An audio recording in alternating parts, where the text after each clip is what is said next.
सगळ्यांना माझा नमस्कार. अ, आता आपण Facebook लाईव्ह गेलेलो आहोत आणि आज एका खूप वेगळ्या विषयावर आपण चर्चा करण्यासाठी आलेलो आहोत. अ, कला शिक्षण किंवा इन जनरल एस्थेटिक्स ह्याबद्दल समाजामध्ये किंवा शालेय शिक्षणामध्ये तर फारच कमी बोललं जातं किंवा त्याला फार कमी महत्त्व आहे. आणि त्या सगळ्याचं जो अ, खरं तर स्थान आहे त्याच्याबद्दल बोलण्यासाठी आज आपल्यासोबत जाई देवळाळकर आलेले आहेत आणि त्यांच्याशी गप्पा मारायला माझे सहकारी आहेत जमीर शेख. ते आज हे सेशन होस्ट करणार आहेत. Facebook वरती किंवा Zoom मध्ये बघत असलेल्या सगळ्या लोकबिरादरी परिवाराच्या शुभचिंतकांचं माझं मनापासून मी स्वागत करते आणि कार्यक्रमाला सुरुवात करते.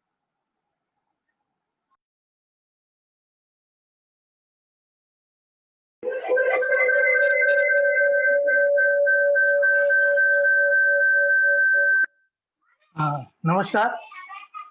आदिवासी बहुल आणि अतिदुर्गम क्षेत्रामध्ये काम करणाऱ्या शिक्षकांचे प्रश्न आणि मार्ग याचा शोध घेण्यासाठी लोकबिरादरी प्रकल्प हेमलकसाद्वारा या वेबिनारचं आयोजन केलेलं आहे आणि आज या वेबिनारच्या शृंखलामध्ये हा 7वा पुष्प आहे.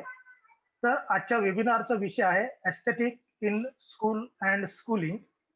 हा फार कमी चर्चेला घेतलेला असा विषय आहे. तर खरं म्हणजे शाळेमध्ये शालेय शिक्षणाचा जास्त जो जोर असतो तो रॅशनल एज्युकेशन हे प्रोफेशनलकडे असते आणि कला किंवा ललित कला या शिक्षणामध्ये फार कमी या क्षेत्रामध्ये काम झालेलं आहे. तर या विषयावर बोलण्यासाठी आज आपले जे तज्ज्ञ आहेत, मी सर्वप्रथम त्यांचा परिचय आपण सर्वांना करून देतो. तर आजच्या आपल्या मार्गदर्शिका आहेत जाई देवळाळकर. या कृष्णमूर्ती फाउंडेशन बँगलोर येथील व्हॅली स्कूलमध्ये आर्ट टीचर आहे. या स्वतःही संगीत विशारद आहे. त्यांनी पेंटिंग आणि आर्ट या विषयामध्ये SNDT युनिव्हर्सिटी मुंबई येथे येथून PhD ही PhD प्रदान केलेली आहे. त्यासोबतच जाई मॅडम या म्युरल आर्ट, ज्याला आपण भित्तचित्र असं म्हणतात, तर जे सार्वजनिक ठिकाण असतात, रेल्वे स्टेशन असो, एअरपोर्ट असो, दवाखाने असो, हॉस्पिटल असो किंवा काही NGO असो, तर अशा ठिकाणी त्यांनी म्युरल आर्ट तिथे निर्माण केलेलं आहे किंवा त्यामध्ये त्यांचं योगदान आहे. तर आपण आता जाई मॅडम यांच्याकडे जाऊया आणि त्यांना विचारूया की एस्थेटिक इन स्कूल आणि स्कूलिंग याबद्दल थोडंसं परिचय आम्हाला द्यावं. जाई मॅडम, आवाज येतोय तुम्हाला? हो. नमस्कार. नमस्कार.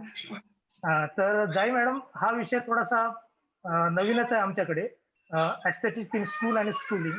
तर मला असं वाटतं की आपण याबद्दल थोडंसं आम्हाला परिचय करून द्यावा.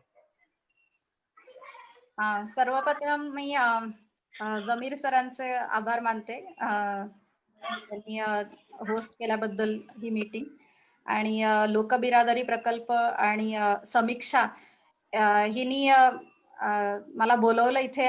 ही खरंच माझ्यासाठी खूप आनंदाची म्हणजे आनंदाचा क्षण आहे आणि खूप छान संधी आहे की आदिवासी क्षेत्रात इतक्या मन लावून काम करणारे एवढे शिक्षक आहेत, त्यांच्यापर्यंत पोहोचण्याची, त्यांच्याशी संवाद साधण्याची आज मला संधी मिळाली. ह्याच्यात मला खरंच खूप अभिमान वाटतोय, म्हणजे आज मला इथे तुमच्या बरोबर असण्यात. आणि आता म्हणजे विषयात जर विचार केला विषयाचा आपल्या, तर मला असं वाटतं की तुम्ही अगदी योग्य प्रकारे सांगितलं की कलेला काहीसं दुय्यम स्थान आपल्या शिक्षणात दिलं जातं. तर त्यामुळे कलेचा किंवा कलात्मकतेचा आपल्या शिक्षणाशी काय संबंध आहे, हा साधारण मला वाटतं आपला आजचा जास्त फोकस आहे असं म्हणूया आजच्या चर्चेचा. थोडंसं म्हणजे ओके, एक छोटीशी करेक्शन आहे की मी PhD केलेलं नाहीये, मी मास्टर्स केलेलं आहे.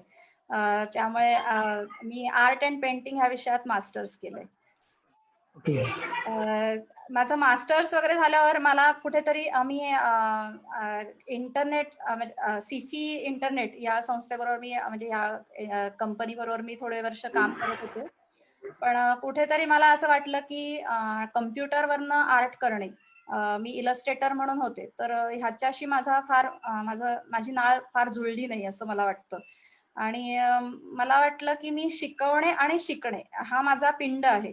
त्यामुळे ह्या मल्टीनॅशनल कंपनी मध्ये काम करणं सोडून मी कृष्णमूर्ती फाउंडेशन, ही बंगलोर जवळ व्हॅली स्कूल म्हणून शाळा आहे, तिथे मी आणि माझा नवरा आम्ही आलो आणि राहायला लागलो. तर आमची शाळा ही एक छोटंसं जंगलात असल्यासारखं आहे, त्यामुळे ती शहरापासून बऱ्यापैकी दूर आणि थोडी वेगळी जीवनशैली अशा दृष्टीने आम्ही या शाळेकडे पाहिलं.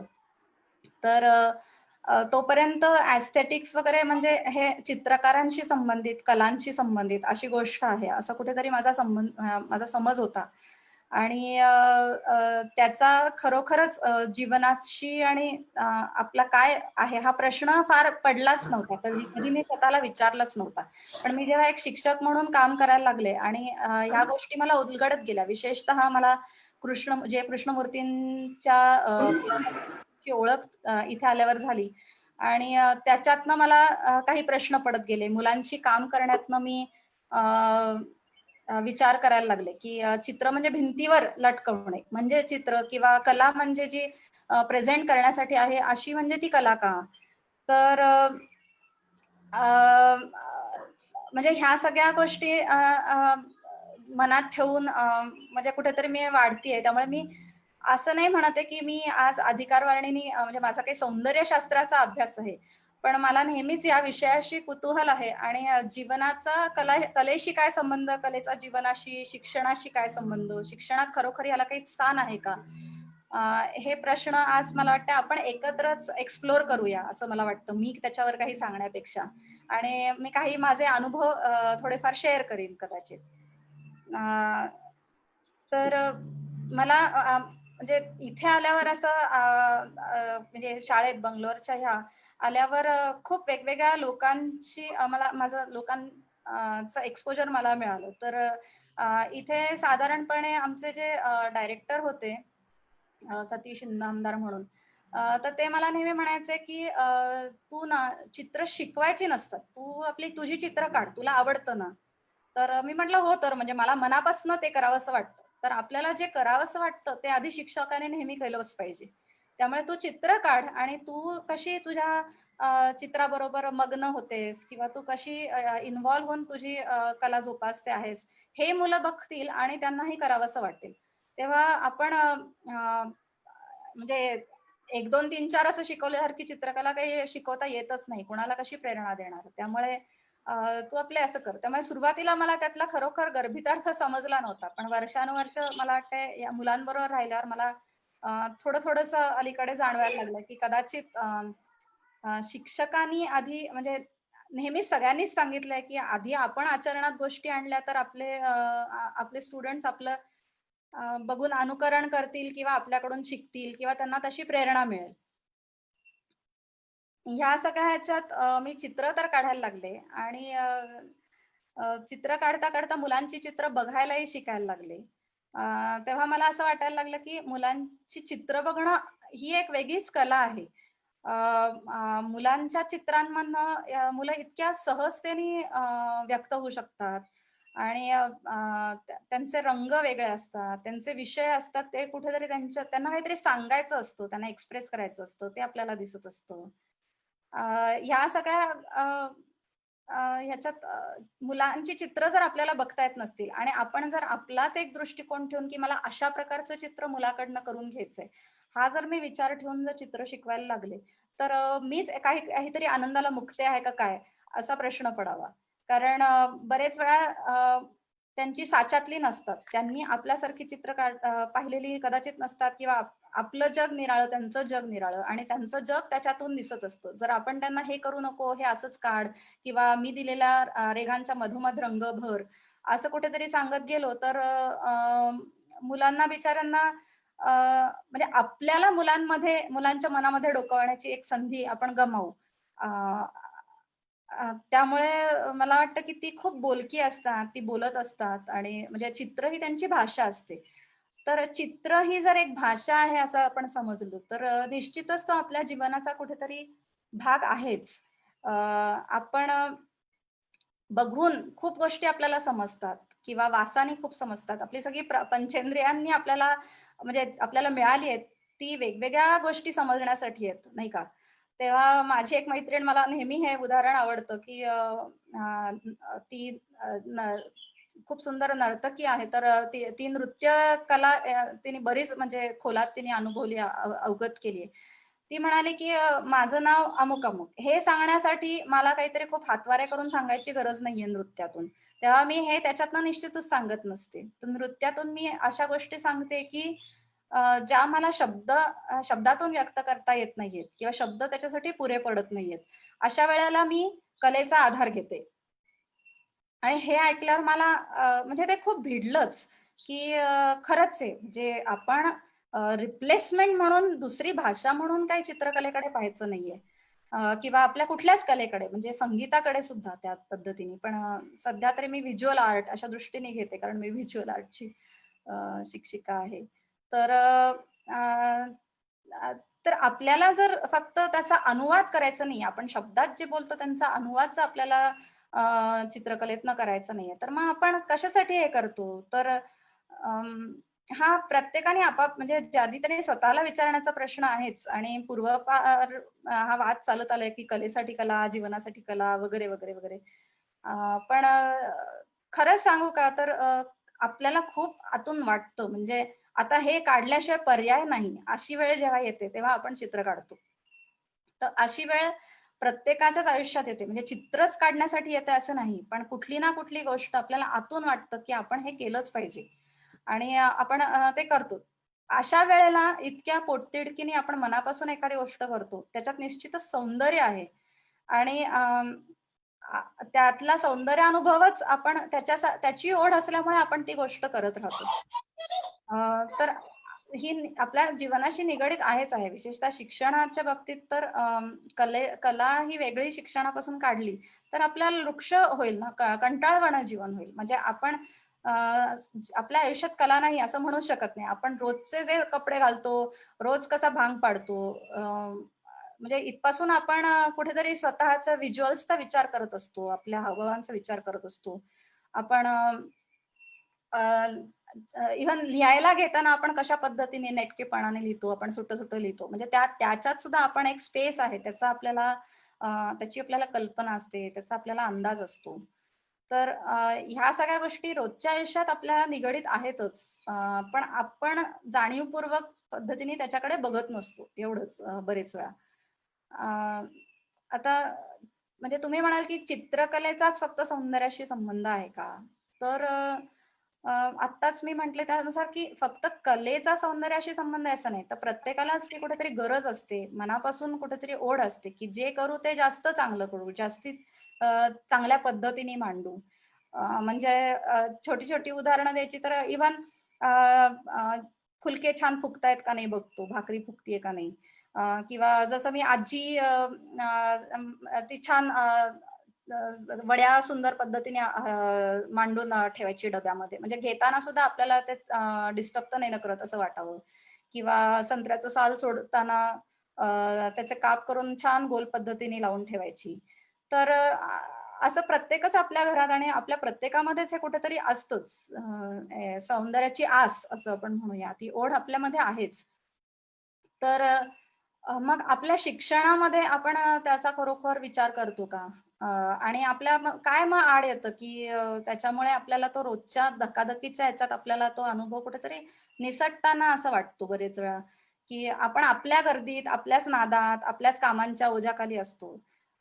त्यामुळे आपण बऱ्याच ह्या गोष्टी बाजूला टाकतो. म्हणजे ती शेवटची प्रायोरिटी असं समजतो. आणि मग असं की जे गरजेचं आहे ते आधी होऊ देत. तर अर्थातच म्हणजे आदिम काळापासून आपण विचार केला तर आपल्याला जे आपल्या गरजा आहेत मूलभूत रोटी, कपडा, मकान. तर ह्या जेव्हा आपल्या भागतात तेव्हा आपल्याला इतर गोष्टी सुचतात असं साधारणपणे सगळेजण म्हटले जातं. पण खरोखरच की आपलं थोडंसं जरी पोट भरलं आणि आपल्याला जर उसंत मिळाली, तर आपल्याला दिलेला पुष्कळसा वेळ आणि आपल्याला दिलेल्या भावना, आपल्यातल्या जाणीवा यांचं आपण काय करतो? हा प्रश्न आपल्याला नेहमीच पडतो आणि वयाच्या कुठल्या ना कुठल्या टप्प्यावर कुठल्याही परिस्थितीतून आलेल्या मनुष्याला, माणसाला हा पडलेला आहे असं मला वाटतं. कारण म्हणजे आदिम काळापासून गुहेत चित्र काढली गेली. नाहीतर माणसाने चित्र गुहेत काढली नसती. त्यामुळे त्याला थोडासा निवारा मिळाला, थोडंसं पोट भरलं आणि चित्रांची सुरुवात झाली. कदाचित ती कुठेतरी भीतीपोटी असेल, की शिकार मिळेल का नाही उद्या? मग ही चित्र काढून ठेवली तर कुठेतरी निश्चिंतता वाटली का माणसाला? असे प्रश्न आपल्याला पडू शकतील. पण तरी सुद्धा कुठे ना कुठे सौंदर्य निर्मिती ही केली गेली. कुठेतरी चित्र काढली. त्याच्यानंतर आपण शस्त्रास्त्र बनवली. पण ही शस्त्र म्हणजे छोटी-छोटी टूल्स बनवली. तर त्याच्यात आपण एक ओबड-धोबड सुरुवातीला होता. त्याच्यातनं जास्त रिफाईन करत गेले. त्याच्यातनं अजून त्याची मूठ चांगली धरता येईल, सोपी जाईल. हाताळायला सोपं आहे, धार जास्त आहे आणि त्याचा कोन बरोबर आहे का नाही वगैरे, वगैरे ह्या विचारातनं नंतर हळू त्याचं कल हा ते जास्त सुंदर कसं करता येईल ह्या पद्धतीकडे सुद्धा गेलाच. म्हणजे उपयोगाबरोबरच सौंदर्य ह्या दोन्ही गोष्टी एक दुसऱ्या हातात हात घालून जात असतात. असं मला नेहमीच वाटतं. ह्या पॉइंटला मला एक कोट दाखवावंसं वाटेल कृष्णमूर्तींचं. तर मी शेअर करते तुमच्याशी ते. फक्त एक छोटंसंच आहे. एक सेकंड. ओके.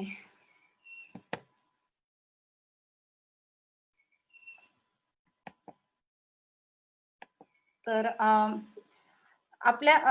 तर मी सांगत होते की आदिम काळापासून आपल्याला ती ओढ आहेच की जी काही गोष्ट आपल्याला उपलब्ध आहे त्याच्यातनं आपण अजून चांगल्या पद्धतीने करू. त्यामुळे इव्हन मोहनजोदडो काळात वगैरे पण खेळणी बनवली गेली.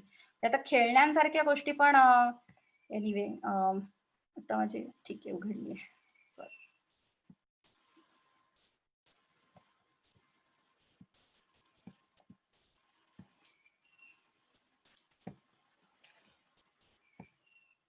तर खेळण्यांसारखी गोष्ट सुद्धा करावीशी वाटायला लागली माणसाला. तर कृष्णमूर्ती म्हणतात की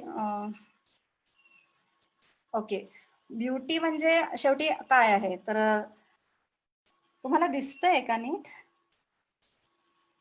ओके, मी वाचून दाखवते मग. Beauty is complete order, but most of us have not that sense of beauty in our lives. We may be great artists, great painters, experts in various things, but in our own daily life, with all the anxieties and miseries, we live, unfortunately, a very disordered life. तर हे आदिमानवापासून आपल्याला कुठेतरी कळलेलं आहे.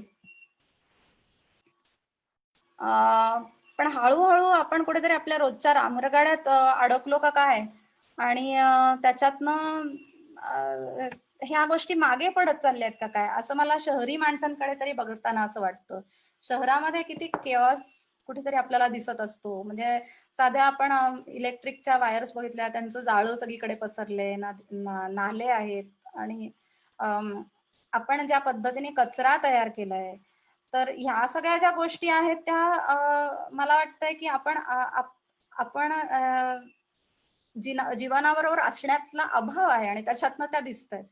तर जो गोंधळ आहे, तर गोंधळ म्हणजे ऑर्डर नाही का? आत्ताच आपण कृष्णमूर्तींचं वाचलं की गोष्टी योग्य ठिकाणी योग्य वेळेला असणं ह्याच्यात सुद्धा एक सौंदर्य आहे आणि माझ्या मते तिथूनच खरी सौंदर्य बघण्याची सुरुवात होते.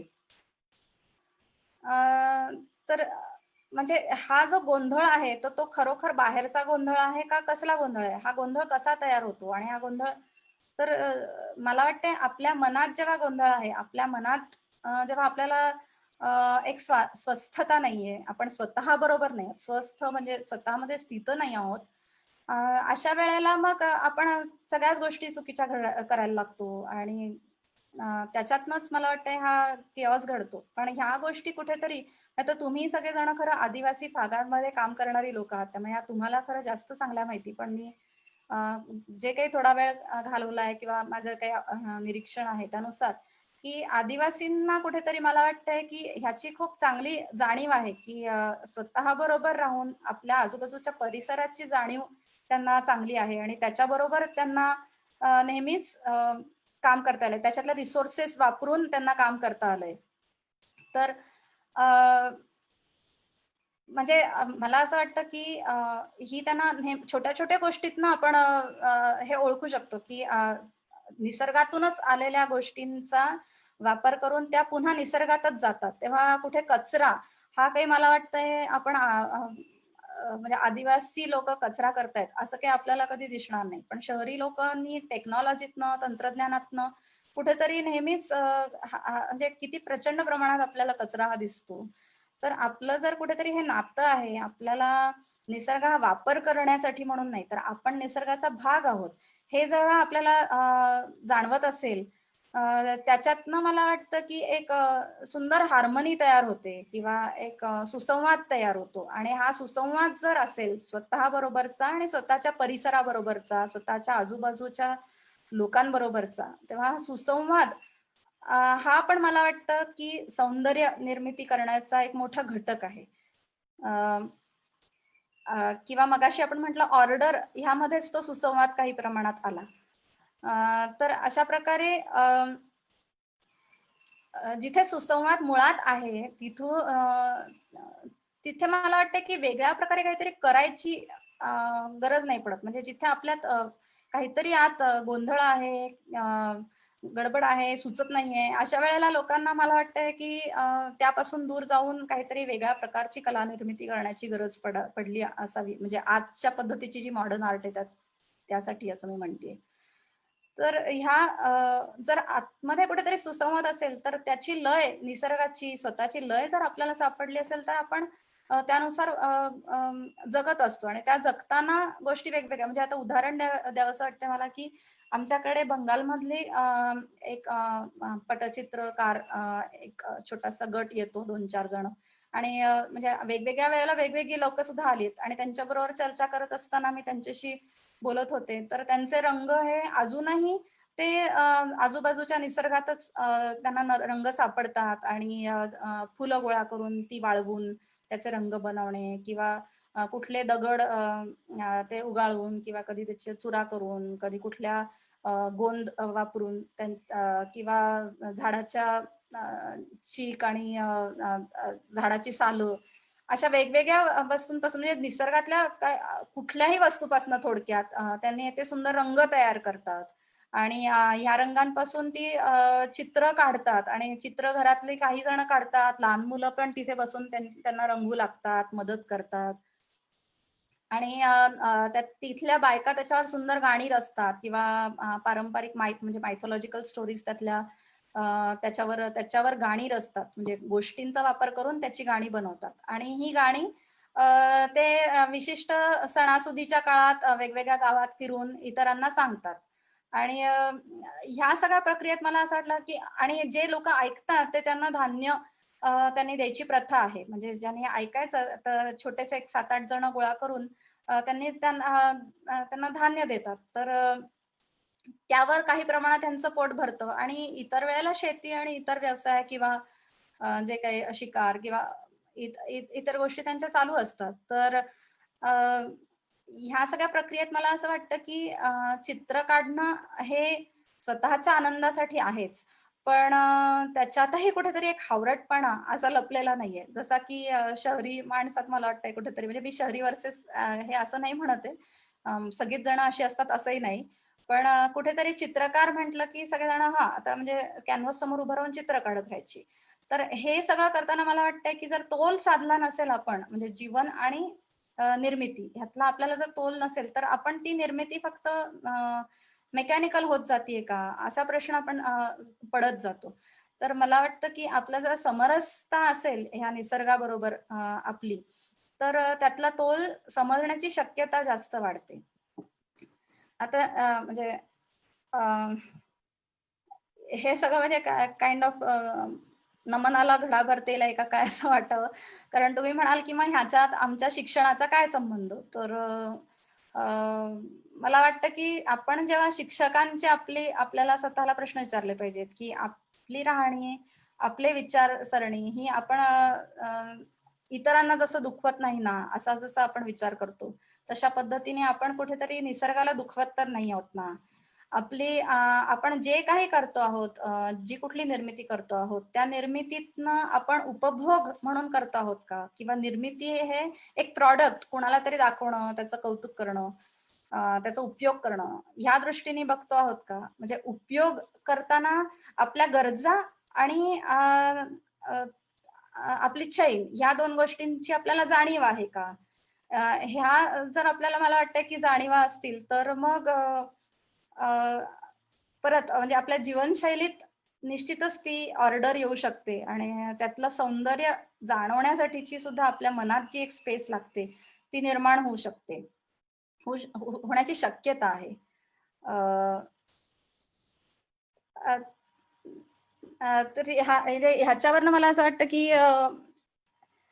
शिक्षणात जर आपण म्हणजे खरोखर शाळेचाच संदर्भ घ्यायचा झाला तर छोट्या-छोट्या गोष्टी आहेत, की आपल्याला सगळ्या मुलांमध्ये आपण सारख्याच नजरेने बघू शकतो का? प्रत्येक मुलामध्ये काहीतरी वेगळं वैशिष्ट्य दडलंय. ते आपल्याला भावतं का? ते दिसतं का? किंवा काही जणांना चांगले मार्क मिळतात, काहींचं पाठांतर चांगलं असतं. काही मुलं नीटनेटकी स्वच्छ राहू शकतात. काहींमध्ये मदत करण्याची चांगला हे असतो, वृत्ती असते. आणि एखाद वेळेला एखादं मूल चांगलं वागतं, एखाद वेळेला एखादं मूल गडबड करतं, काहीतरी गोंधळ करतं, काही चुका करतं. या सगळ्यांना आपल्याला सामावून घेता येण्यासाठी त्या सगळ्यांकडे कुठेतरी एका म्हणजे सहजतेने त्यातला आपल्याला बघता येतं का? तर आपल्या मनात जर मुळात आदर्श विद्यार्थ्याची काहीतरी एक इमेज असेल, तर मला वाटतं की आपण थोडंसं त्या म्हणजे मुलाचं परत जसं मी चित्राचं मगाशी म्हटलं, तसं त्या मुलाकडे आपण मोकळेपणाने बघू शकणार नाही. त्यामुळे सौंदर्य जेव्हा आपल्याला म्हणजे सौंदर्य फक्त बाह्य नाही, आंतरिक सौंदर्य पण आणि इव्हन बाहेरचं सौंदर्य पण. म्हणजे आता कोणाचं नाक मोठं आहे, नाक छोटं आहे, डोळे बारीक आहेत, ओठ मोठे आहेत, चेहरा गोल आहे, चेहरा उभा आहे. ही सगळे मला वाटतं एक सुंदर वैशिष्ट्य आहेत आपली. म्हणजे केस लांब आहेत, लहान आहेत, जे काही आहेत, ही सगळी आपली वैशिष्ट्य आहेत. ती आपल्याला हे सुंदर आणि हे चांगलं, हे वाईट, हे सुंदर, हे चुकीचं, अशा दृष्टीने जर आपण बघायला लागलो, की हे घाण, तर मग मला वाटतं आपणच बऱ्याच त्यातल्या सटलिटीज गमावतो.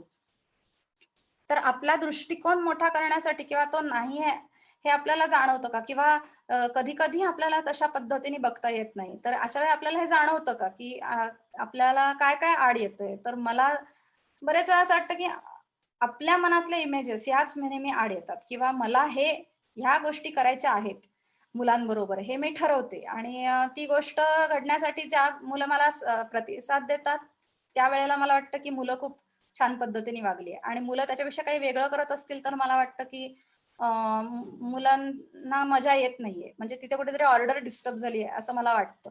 तर ऑर्डर ही सुद्धा माझ्या मनाची एक काहीतरी कॉन्सेप्ट आहे. म्हणजे माझ्या मनाचीच एक कल्पना मी करून ठेवलेली असते बरेच वेळा.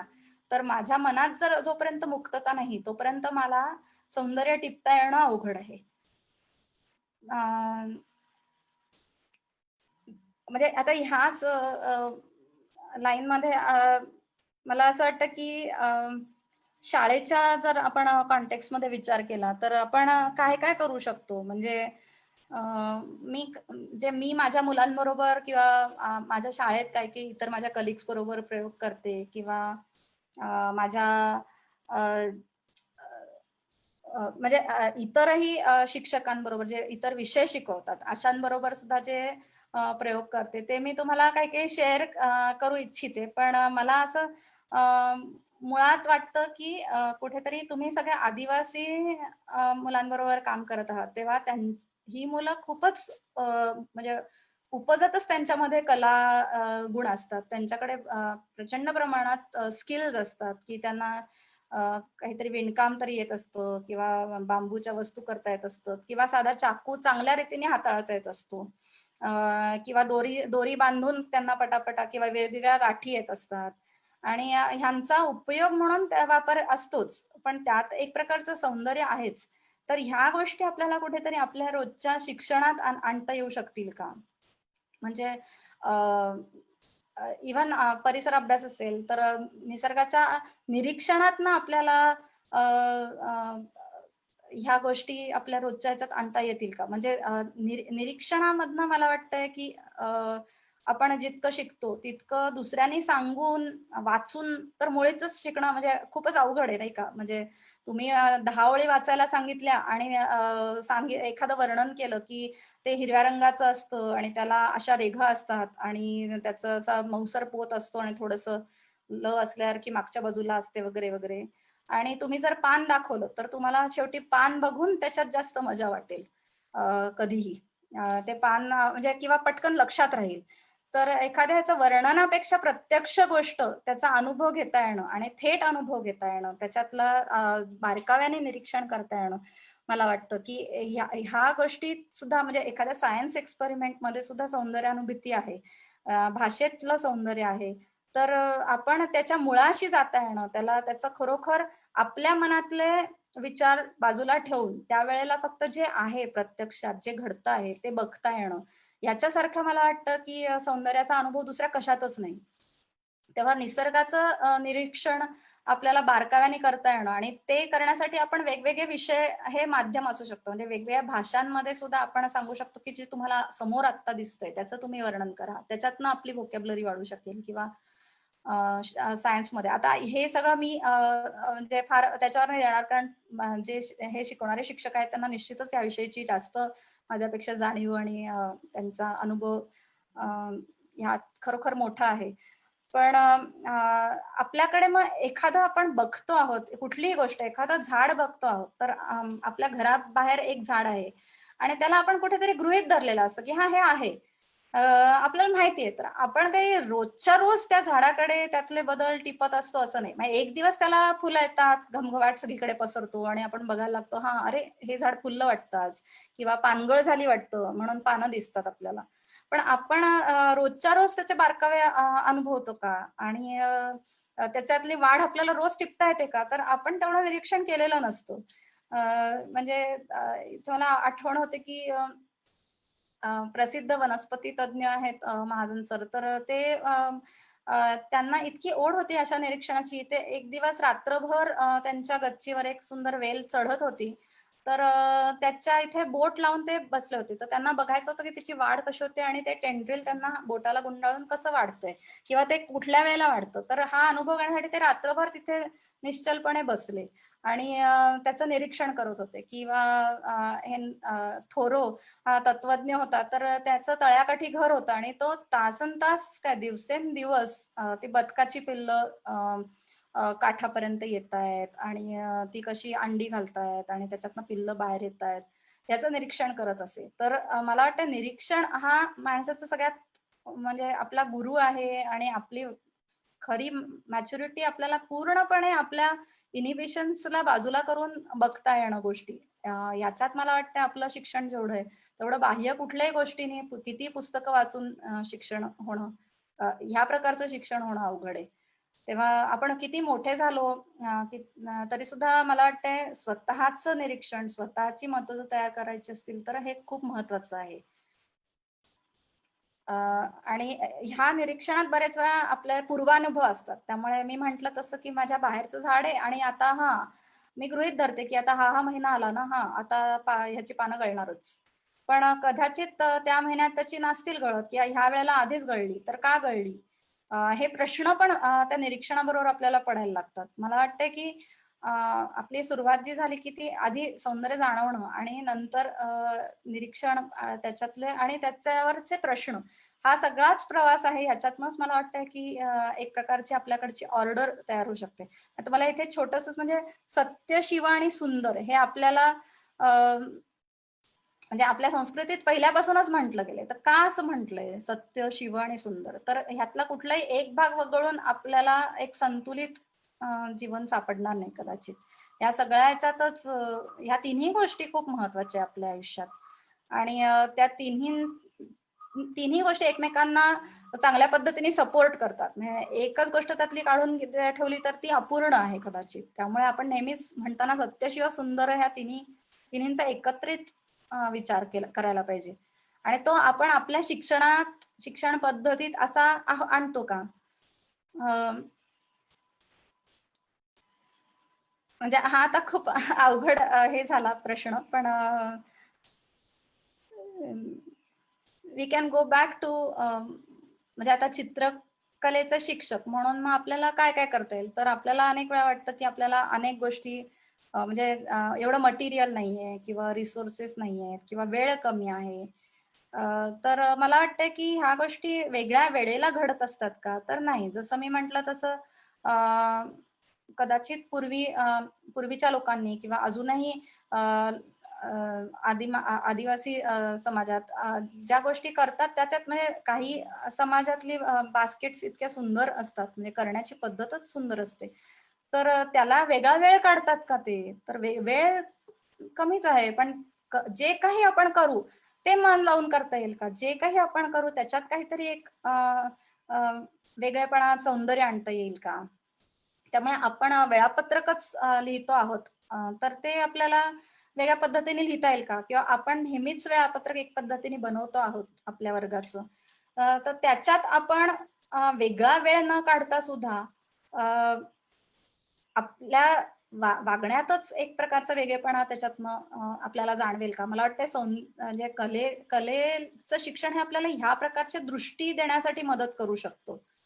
आणि हा शिक्षकांमध्ये जर आपल्यामध्ये आपण दृष्टिकोन सामावून घेतला, तर मला वाटतं की वेगळ्या प्रकारचं कला शिक्षण ह्याची गरज राहणार नाही. कारण मी म्हणते तसं कला हा जीवनापासून वेगळा भाग नसेल, तर इव्हन शिक्षणातल्या कुठल्याही विषयाचा कला हा वेगळा भाग नाहीच आहे.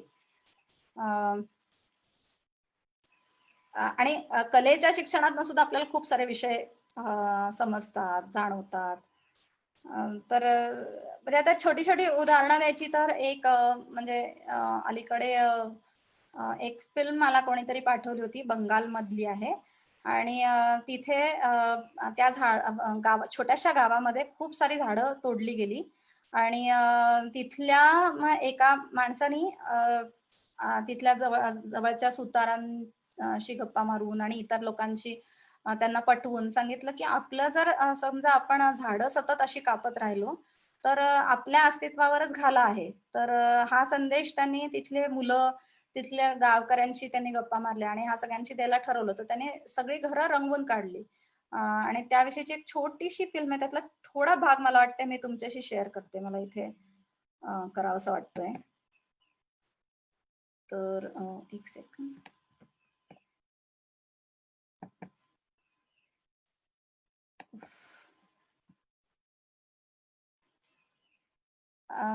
तर म्हणजे ह्या संदेश देणं हा एक भाग झाला.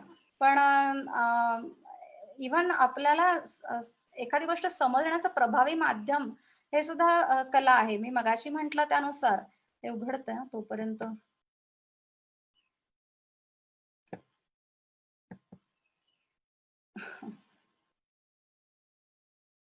ओके, का उघडत नाही माहित नाही. तर हे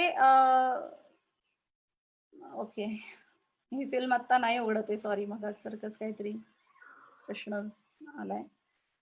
तर हा ठीक आहे, परत आली आहे. Just a second.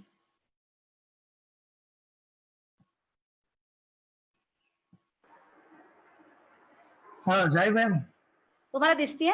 हा दिसतंय येतोय. हा, मी जस्ट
अं, म्हणजे एखाद्या गावाने जर ठरवलं तर म्हणजे मला वाटेल की कोणालाही अशा ठिकाणी राहायला निश्चित आवडेल. तर गावातली मुलं आणि गावकरी असं सगळ्यांनी एकत्र मिळून गावाची पालट केली किंवा त्याच्यातल्या त्यांच्याकडे जे पारंपरिक कला होत्या, म्हणजे ते मातीकाम आपण बघितलं, छोट्या छोट्या मूर्ती होत्या किंवा खोडांपासून काठ्यांपासून वगैरे बनवलेल्या काहीतरी वस्तू होत्या. तर अशा प्रकारे आपण म्हणजे खूप काही गोष्टी आपण आपल्या ज्या परिसरात ही मुलं करतात एरवी किंवा परिसरात म्हणजे त्यांच्याकडे पारंपरिक त्यांच्या आजी आजोबांना त्या माहिती होत्या, अशा गोष्टी आपण त्यांच्या बरोबर करू शकतो कदाचित. आणि कदाचित त्याच्यासाठी खूप वेगळं मटेरियल काही आणायची गरज पडेल असं नाही, तर ते जे अवेलेबल आहे त्याच्यातनंच. कारण पूर्वी कसं करत असणार तर हा आपण विचार करतो का जेव्हा आपण कला शिक्षण हा विचार करतो तेव्हा तर म्हणजे एक ह्याच्यात पण बरेच वेगवेगळे दृष्टिकोन आहेत. जसं की अवनींद्रनाथ टागोर हे रवींद्रनाथां म्हणजे अवनींद्रनाथ टागोर यांनी मुळात काटुम कुटुम अशा पद्धतीचं एक शिल्पकला म्हणा प्रचलित केली. तर त्यांनी प्रचलित केली म्हणजे ती काही नव्याने त्यांनी निर्माण केली अशातला भाग नाहीये. तर त्यांनी अशाच झाडाची पडलेली फांद्या किंवा झाडाची खोडं किंवा एखादे दगड ह्या सगळ्या बिया शेंगा या वस्तू एकत्रित करून त्यांना काहीतरी असे आकार सुंदर दिसले आणि त्यांनी ते फक्त तिथून निसर्गात जिथे पडलेले होते तिथून काढून वेगळे ठेवले. आणि त्याचं सौंदर्य अनुभवायला केव्हाही कोणाला आवडतंच. म्हणजे तर ह्यानंतर बऱ्यापैकी प्रसिद्ध म्हणजे प्रचलित झाला हा कला प्रकार. तसं वाबी साबी म्हणून कला प्रकार आहे जपान मधला. तर वाबी साबी मध्ये काय म्हणजे अर्थ काय वाबी साबीचा मुळात, तर की साधेपणाने एक नम्रतेने आपल्या जीवनाकडे बघणं. आणि ह्याच्यात हे पाहत असताना जन्म ते मरण या सगळ्या गोष्टींचा आदर राखणं किंवा त्यातलं सौंदर्य समजून घेणं, विशेषतः मरणात सुद्धा. म्हणजे एखादी गोष्ट मरायला टेकली आहे, एखादं फुल कोमेजत चाललं आहे, तरी त्यातही एक सौंदर्य आहे, गळलेल्या पानात सौंदर्य आहे. तसंच आपल्या पण म्हणजे मृत्यू हे आपण अवॉइड करणं शक्य नाही. म्हणजे तो आपल्या आयुष्याचा भाग आहे. जिथे मृत्यू आहे तिथेच जन्म आहे. त्यामुळे म्हणजे हे सगळं एक सायकल आपल्या समजून घेता येणं, त्यातलं सौंदर्य समजून घेता येणं, ह्या फिलॉसॉफीवर वाबी साबी कला आधारित आहे. तर त्याच्यात मी तुम्हाला इमेज दाखवते 1-2 मिनिटात. ह्या 2-3 गोष्टी सांगते आणि मग त्या इमेजेस दाखवते. तर ह्याचा अर्थ म्हणजे कुठेतरी त्यांनी काय केलं वाबी साबीमध्ये की फुटलेला जर एखादा वाडगा असेल, कारण तिथे मातीच्या वाडग्यांची जास्त पद्धत होती, तर अशा प्रकारचे फुटलेला बाऊल, फुटलेला कप हे वेगवेगळ्या पद्धतीने जोडायचे. आणि तसं जोडण्याची पद्धत म्हणजे रिसायकल करणे हे गरजही होती आणि अशी पद्धत आहेच, म्हणजे होतीच. पण त्याच्यातही आपण काहीतरी एक सौंदर्य आहे हे आपल्याला जाणवतं का, ते आपल्याला दिसतं का, म्हणून त्या फुटलेल्या कपाचं सुद्धा एक वैशिष्ट्य आहे. अशा प्रकारची ती फिलॉसॉफी सांगत असे. नंतर रवींद्रनाथांनी मगाशी सांगत होते की असं केलं होतं की पूर्वी जे रफू करायचे की एखादं आपलं ठिगळ लावणे, ठिगळ लावणं हा एक भाग झाला आणि त्याच्यातल्या बारीक बारीक टाक्यांनी रफू केलं जायचं. तर हेच टाके त्यांनी बघताना कोणीतरी बायका काम करत असताना ते बघत होते आणि त्यांना वाटलं की ह्यांचा वापर करून आपण त्याचा एक सुंदर म्हणजे एक कलाकृतीच त्याच्यापासून तयार करू शकतो. आणि म्हणून त्यांनी कोणाला तरी असं सुचवलं आणि ते करून पाहिलं. तेव्हा तो कांथा किंवा धावधोऱ्याचे आपण बरेच बघतो कांथाची आता कलाकृती सगळी कपड्यांवर आणि गोधड्यांवर तर आपण पूर्वापार वापरतच आलो आहोत. पण त्याचे सुंदर नक्षीकामासाठी सुद्धा वापर, अशा प्रकारे कांथा स्टिचची निर्मिती ही रवींद्रनाथांनी झाली. तर म्हणजे त्यांनी केली किंवा त्यांनी त्याचं नाव दिलं आणि किंवा त्यांना पुनरुज्जीवित केलं असं आपण म्हणू शकतो. तर अशा प्रकारे जे काय आपण आयुष्यात वापरतो त्यालाच आपण परत पुन्हा पुन्हा तेच करण्याऐवजी त्याच्याकडे आपल्याला नवीन दृष्टिकोनातून आपल्याला बघता येते का, त्याला काहीतरी वेगळेपणाने मांडता येते का, ह्यातून अशा म्हणजे बऱ्याच लोकांनी वर्षानुवर्ष काम करून अशा अनेक कला प्रकार प्रचलित पण केले आहेत. इव्हन जसं भुज मध्ये कच्छ मध्ये काही वर्षांपूर्वी जेव्हा भूकंप झाला, तो झाल्यानंतर अनेक अशा संस्था तयार झाल्या आणि त्यांनी तिथले जे भरतकामाचे वगैरे पूर्वापार प्रसिद्ध भरतकाम होतं, की आपल्या लहान मुलगी जन्माला आल्यापासून तिच्या लग्नासाठी एखादाच कपडा शिवला जायचा आणि त्याच्यावर अतिशय बारीक बारीक बारीक बारीक सुरेख भरतकाम केलं जायचं. तर त्यांनी त्याचंच व्यावसायीकरण म्हणजे काइंड ऑफ केलं आणि त्यातले नमुने आधी गोळा केले. ज्यांना येत नव्हतं त्यांना पुन्हा ते शिकण्यासाठी उद्युक्त केलं.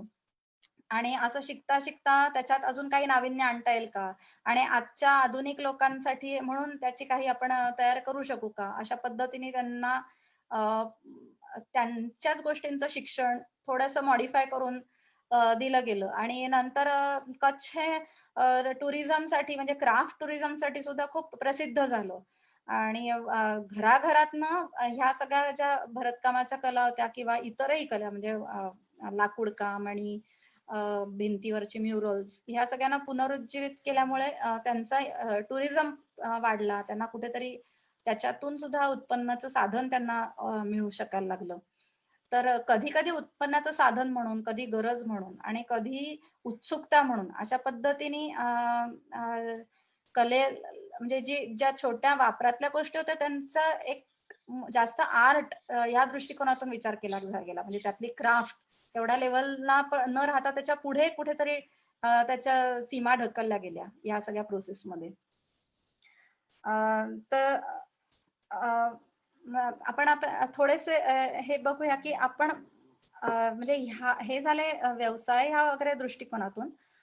परंतु आपण शाळेमध्ये आसपास असलेल्या उपलब्ध साहित्यातून काय काय करू शकतो? तर आता आपण लॉकडाऊन होतो, घरातच सगळेजण होतो, तेव्हा मी पण माझ्या मुलांबरोबर काही काही वस्तू केल्या किंवा नेहमीच शाळेत मी असा प्रयत्न करते की त्यांना म्हणजे आता मला हा प्रयत्न करावा लागतो कारण मी शहरी शाळेत कुठेतरी शिकवते की त्यांनी कुठेतरी नैसर्गिक साधना हाताळावीत. म्हणजे शेणाने त्यांनी सारवावं असं मला मनापासून वाटतं. मला असं नेहमीच वाटतं की शेणाने सारवणं याच्यात केवढं सौंदर्य आहे, त्याच्यात किती वेगवेगळे आपण लय आहे, त्याच्यात प्रकार आणू शकतो, किती सुंदर वेगवेगळ्या नक्षी फक्त सारवतानाच आणू शकतो. आणि मातीचा स्पर्श हा शेवटी बाकी कशानेच त्यातनं तो जो सुदिंग आहे तेवढा आपल्याला दुसऱ्या कशातनं मिळणार नाहीये, तेवढा ओलावा, तेवढा थंडावा. त्यामुळे हा खूप महत्वाचा आहे. तर मला वाटतं की नेहमीच आपल्या मुलांना ह्याच्याविषयी म्हणजे काही मुलं म्हणतात वास आहे, नको. तर मला वाटतं त्याच्याविषयी घाण वाटू नये. त्याच्याविषयी आपण कसं म्हणजे आपण एक कसं माध्यम होऊ की मुलांना त्यांच्याच रूट्स विषयी त्यांच्याकडे परत नेणारं. हे मला वाटतं शिक्षकाचा महत्वाचा रोल आहे. आणि कला शिक्षकाचा तो त्याहून महत्वाचा. तर म्हणजे ओके. तर मी आता थोड्या अशा गोष्टी दाखवते की ज्या मी मी मुलांबरोबर केल्या आहेत आणि मला निश्चितच खात्री आहे की तुम्हाला सुद्धा म्हणजे अशा गोष्टी तुम्ही केलेल्याच असणार. पण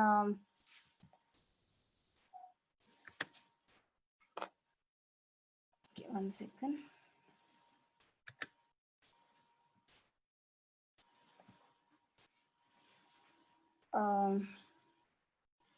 हे मी मुलांबरोबर नुसतंच म्हणजे हाताने बनवलेला कागद आहे आणि एक पान फक्त त्याच्यावर चिकटवलंय आणि त्याच्यातनं मुलांनी काही काही अशी कार्ड्स बनवली होती. ओके.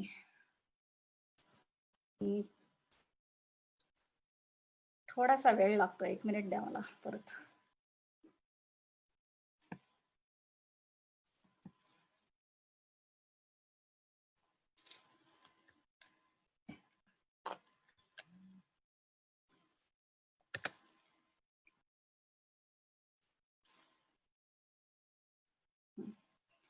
ह्या चिंध्यांपासून बनवलेले बॉल आहेत. मला वाटतं अनेकांनी तुमच्यापैकी लहानपणी हे असे केलेले असणार आणि हे 9 वर्षाच्या मुलांनी केलंय. तसंच हे कागदाच्या वापरून झालेल्या कागदाच्या लगद्यापासून आणि जमवलेल्या आजूबाजूच्या फुलांपासून बनवलेलं कागद आहेत हे. आणि राखी पौर्णिमेला सुद्धा ह्या चिन्ह्यांपासूनच केलेल्या राख्या आणि त्याच्यावर बिया चिकटवल्या आहेत. आणि काही ठिकाणी बिया बांधल्या पण आहेत. म्हणजे ग्लूच लावायला पाहिजे असं काही नाही. तुम्हाला दिसत असतील गुंजा आणि सीताफळाच्या वगैरे बिया तिथे. आणि पडलेल्या काड्यांपासून माझ्याच मुलानी म्हणजे हे असं प्रयत्न करत होता तो तासून एका म्हणजे साधारणपणे एका सुरीपासून आणि एखादं सी टूल मला वाटतं वापरलेलं आहे, पण त्यातनं केलेले. आणि नेहमीच निर्मिती वेगळी करायलाच पाहिजे असं नाही. तर म्हणजे हा माझा मुलगा खेळता खेळता त्याने अशी हातोडी ठेवली आणि त्याचा छान बॅलन्स झाली ती. तर मला वाटतं की ही तात्पुरती कला आहे, ती काही प्रॉडक्ट नाहीये, त्याचं काहीतरी कुठे करायचं नाहीये, पण त्यावेळेला तो आनंद त्यातलं जे तन्मयता आहे ती मला वाटतंय मुलांसाठी खूप महत्वाची आहे. किंवा होळीला म्हणजे रंगपंचमीला रंग न खेळता तेव्हा चेहरे असे रंगवलेले होते आम्ही माती. आणि मी नसताना माझ्या मुलांनी असे रंग एकत्र गोळा केलेत. म्हणजे पळसाची फुलं गोळा करून त्याची पावडर केली होती, किंवा ही पांढरी माती होती, राख होती, चारकोल म्हणजे कोळसा त्याची भुकटी केली. म्हणजे हे मुलांचे खेळच आहेत. म्हणजे जुन्या वह्यांची पानं घेऊन मुलांनी म्हणजे मुलांबरोबर मी हे त्यांना कसं बांधायचं ते शिकवत होते. बांबूचे जे तट्ट्या होते त्याच्यावर शेण माती सारवून आणि चुन्यानी हे रंगकाम केलंय मी मुलांबरोबर घेऊन. आणि लहान मुलांना असं छोट्या कागदावर हे असंच मातीनी आणि ब्रश न देता पण काड्यांनी चित्र रंगवायला सांगितलं होतं, बोटानी किंवा काडीनी. हे हेमलकसाला जेव्हा मी आले होते तेव्हा तिथल्या मुलांनी टोपली उपडी टाकून त्याच्यात काही सापडतंय का, तर नारळाच्या झावळीचं म्हणजे पडलेले फांदीचं हे आहे आणि त्याच्यावर टोपली उलटी टाकली आहे, जर तुम्हाला आठवत असेल काहींना. हे पण असंच गवत, शेण, माती, बारदान असं वापरूनच केलेल्या गोष्टी. या सगळ्या जर तुम्ही बघत असाल तर मुलांनी रंग भरण्याऐवजी तिथलीच पानं उचलून त्याच्यावर टाकली आहेत. आणि खडूनी फरशीवर आम्ही खूप सारी चित्र काढत असतो आणि मुलांना ही ऍक्टिव्हिटी मनापासून आवडते, कारण त्यांना मोठ्या आकारात चित्र काढायला आवडतात आणि त्यांना मनसोक्त ती अनुभवता येतात. तर ह्याची एक गंमत म्हणजे एकदा मी एका मुलीला म्हणजे एका वर्गाला सांगितलं होतं चित्र काढायला फरशीवर, आणि एक मुलगी मला लांब कुठेतरी घेऊन गेली आणि मला तिचं चित्रच सापडेना. मग ती म्हणाली इथे इथे म्हणून तिने दाखवलं. तर पाऊस पडून गेला होता आणि छोटंसं डप्प झालं होतं. तर त्याच्यात तिने मासे काढले होते. तर मला इतकी गंमत वाटली की म्हणजे आपले एक चाकोरीबद्ध विचार असतो की अशा पद्धतीने केलं तर ते चित्र. पण इथे बघा किती सुंदर त्याने पानं लावली आहेत आणि त्याच्यात एक डार्क रंगाची छटा आणली आहे. हे काही म्हणजे ह्या पालामध्ये मी आणला आणि त्याचा आम्ही हा गुलाबी रंग जो दिसतो या चित्रातला, माझ्या 9 वर्षाच्या मुलानी त्याचा रंग ठेचून रस काढला हातानेच आणि तो वापरला आणि माती आणि ते मगाशी कोळसा वगैरे दाखवला, ते रंग वापरून त्याने एक चित्र तयार केलंय. तर जास्वंद, गोकर्ण अशी जवळपासचीच फुलं आणि थोडी पळस आणि वेगवेगळ्या प्रकारच्या मातीचे तुकडे, मुरुम हाच साणेवर उगाळून यांचे बरेच सारे रंग तयार झाले. हे मगाशी म्हटलं तसं ते पिळून काढताना पाण्यात. आणि हे एका म्हणजे अडल्टनी केलेलं काम, लहान मुलांनी नाही. पण जवळपासच्याच उपलब्ध म्हणजे आमच्याच परिसराच्या जवळपास असलेल्या वेगवेगळ्या गोष्टी वापरून, म्हणजे जसं झाडाचं खोड, साल, पान अशा वेगवेगळ्या वस्तू वापरून त्याच्यातनं एवढे सारे रंग कापडावर सुद्धा येऊ शकतात, असं तिने एक प्रयोग केला. की दरवेळेला काही उकळून, काही म्हणजे जसं हिरड्याचा रंग असतो त्याच्यावर इव्हन गंज आपला चढतो गुळ, त्याच्यात जर गुळ घातला, लोखंड आणि गुळ हे गंजत ठेवलं तर त्याच्यातनं रंग तयार होतो पक्का. वेगवेगळ्या फुलांचे वेगवेगळ्या ह्याची प्रोसेस निराळी, पण त्यांचे रंग तयार होऊ शकतात. आणि कॉफीचा आणि डाळिंबाची सालं, कांद्याची सालं अशा सारख्या सहज उपलब्ध आंब्याच्या सालांचे चांगले रंग असतात, तयार होतात खोडाच्या सालाचे. हेच मगाशीच दाखवलं तसं त्याप्रमाणे की एक रांगोळीने काढलंय हे. आता आणि कांथाचं मी म्हटलं तसं हे जास्त उजळलेलं स्वरूप मी म्हणता येईल, की आजचं प्रोफेशनल स्वरूप, आजच्या काळाला अनुरूप असं ते वापर केला, पण ते मुळात होतं ते वेगळं, हे रिपीट झालं.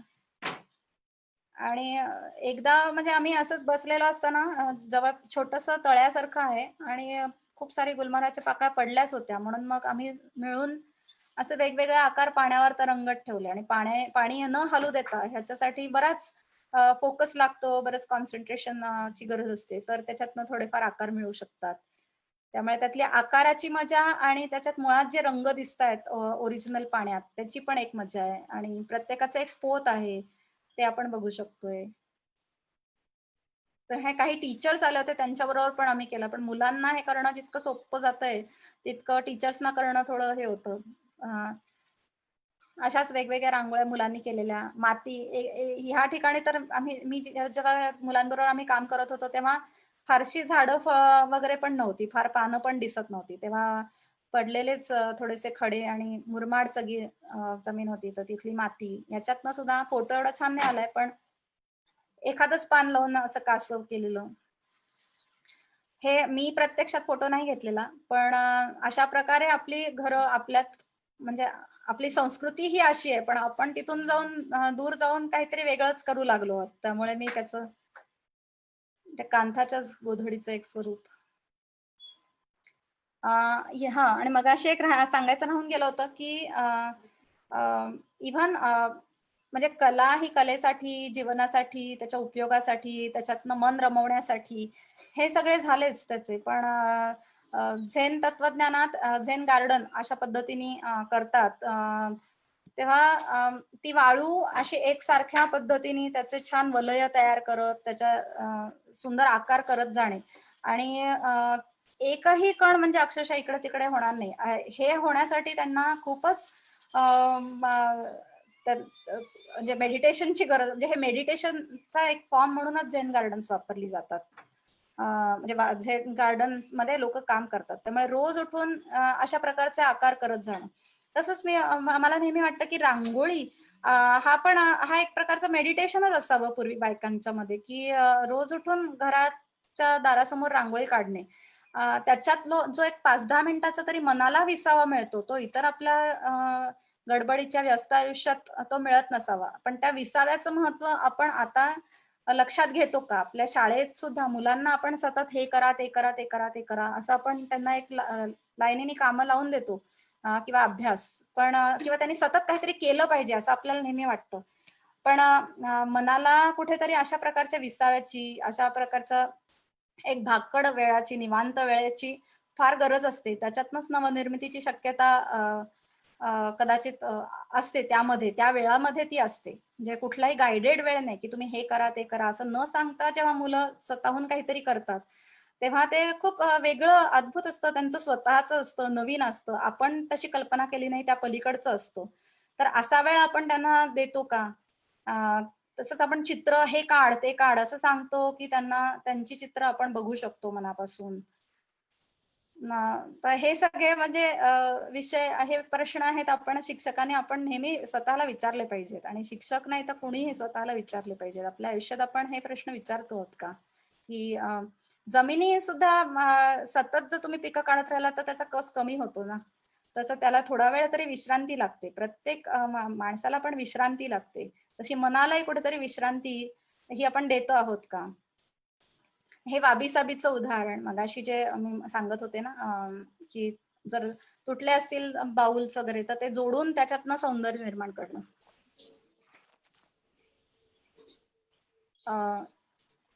आता हे एक सोनाबाई म्हणून मध्य प्रदेश, छत्तीसगड मध्ये तुम्हाला कदाचित माहिती असेल, की सोनाबाई नावाच्या एक बाई होत्या. खूप लहान वयात 9-10 वर्षाचं असताना लग्न झालं, आणि त्या नवऱ्याच्या घरी गेल्यावर तिथे नवऱ्याला त्यांनी कुणामध्ये मिसळणं आवडत नसे, त्यामुळे घरात कैदच झाल्यासारखं या बाईंना राहावं लागलं. आणि लहानपणापासून असं झाल्यावर त्यांच्यातली जी आतमध्ये जे त्यांना एक म्हणजे त्यांची उर्मी होती, ते त्यांना गप्प बसू देत नव्हती. तेव्हा त्यांनी जवळपासची माती घेऊन त्याच्यावर त्याच्यात थोडेफार गवत किंवा वाळू घालून त्याच्या अशा जाळ्या सुंदर घराला बनवल्या त्यांनी. आणि अशा प्रकारच्या अनेक जाळ्या आणि त्याच्यात वेगवेगळ्या सुंदर मूर्ती, पक्षी, प्राणी, किडे, मुंग्या या सगळ्यांचं दर्शन आपल्याला त्यांच्या अवतीभोवती ज्या घराच्या भोवती ह्या बाई जीवन जगल्या ते आपल्याला त्यांच्या या घरावर दिसतं. असं साधारण शिल्पासारखं त्यांनी ते घर तयार केलं. आणि वयाच्या 90 पर्यंत ही बाई घराच्या बाहेरच पडली नाही. त्यांच्याशी फारसं कोणी येऊन गप्पा मारलेलंही त्यांना आवडत नसत. तेव्हा त्यांना जेव्हा लहानपणी मुलं झाली तेव्हा त्यांनी ह्याच सगळ्या मटेरियल पासून मुलांसाठी पण खेळणी बनवली, मुलांना खेळायला दिली. रंगही जवळपास असेच अक्वायर केले. पुढे मागे कधीतरी त्यांची ही कला प्रकाशात आली आणि लोकांनी त्यांना कदाचित थोडेफार रंग दिले वगैरे आणि मग त्यांनी ते भोपाळच्या म्युझियम मध्ये पण त्याला एक स्थान मिळालं. पण तोपर्यंत ह्या बाईंनी म्हणजे कुठल्या उर्मीवर जगल्या असतील ना. आपण आता काही महिने क्वारंटाईन आहोत, काही महिने आपल्याला कुठेतरी वेगळं राहावं लागतं आहे, एक मिसळता येत नाहीये, तेव्हा आपण अस्वस्थ होतो. पण अशा प्रकारचा एक सुंदर स्वर्गच म्हणजे ह्या काइंड ऑफ कधी न शिकलेल्या, शाळेची पायरी न चढलेल्या, कधी चित्रकलेचं एक्सपोजर न मिळालेल्या, अशा प्रकारे कधी न गोष्टी पाहिलेल्या गोष्टी त्यांनी स्वतःहून बनवल्या. त्यांच्या मुलांना, नातवंडांना पण त्यांनी ह्या गोष्टी शिकवल्या. तर त्या हे पण एक सोनाबाईंचंच आहे. म्हणजे हे मी एका छोट्या गावात कर्नाटकातल्याच गेले होते. म्हणजे गाव पण नाही, एका जंगलात एक छोटस घर होतं. तर त्या घरावर आम्ही एकत्र अशा प्रकारची चित्र काढली होती. आणि ही माझ्या शाळेतच आहे. एक असे बरेच सारे मुलांनी केलेल्या वस्तूंचे तुकडे पडलेले होते आणि काही काही तुटलेल्या पण वस्तू होत्या. त्या सगळ्या एकत्र मी अशा भिंतीवर लावल्या, तेव्हा त्याचं एक म्युरल तयार झालं. आणि हे पुण्याच्या जवळ एक शाळा आहे, तिथे हे चित्र काढलं होतं. तेव्हा ह्या पुष्कळ एक 25 मुली माझ्या बरोबर चित्र काढायला आल्या आणि त्यांनी भिंतीवर कधी चित्र काढलेलं नव्हतं आणि त्यांना काय काढायचं सुचत नव्हतं. तेव्हा त्यांच्याशी गप्पा मारताना लक्षात आलं की त्यांना असं वाटतंय की एकत्रित असणं हे त्यांना महत्वाचा भाग वाटतो. आणि ही रेसिडेन्शियल स्कूल आहे, त्यांचं हॉस्टेल तिथे मागे आहे. तर मग त्यांनी तशा प्रकारची पोज घेतली आणि दुसऱ्या इतर मुलींनी ती त्याची आउटलाईन केली आणि अशा प्रकारे ते चित्र तयार झालं. त्यामुळे चित्र काढायला नेहमीच आपल्याला स्किल्स आधी आणि मगच चित्र काढता येतील असं काही नाही. ही काही काही मुलांची चित्र आहेत की जी उरलेल्या तुकड्या ताकड्यातनं करून त्यांचा वापर करून केलेली चित्र आहेत. हे अजून एका आदिवासी भागात मी गेले होते आणि आंध्र प्रदेशच्या आमच्या इथून जवळ आहे. तर त्या शाळेतल्या मला भाषा येत नाही त्या मुलांची, पण आम्ही हे परत भिंती ही मातीच्याच आहेत आणि चुना आणि शेण आणि हिरवा रंग दिसतोय तुम्हाला, गेरुनी लाल रंगाचं हे आहे. ह्याच्यात आर्टिफिशियल रंग आहेत. पण ही अजून एक शाळा आहेत नाशिक मधली, ही आमच्याच शाळेत जेव्हा बाहेरून मुलं आली होती त्यांनी काढलेलं चित्र आहे. छोटे छोटे तुकडे लाकडी पडलेले काढून केलेले पेंडंट्स आणि ही काही काही मुलांचे उत्स्फूर्त आविष्कार.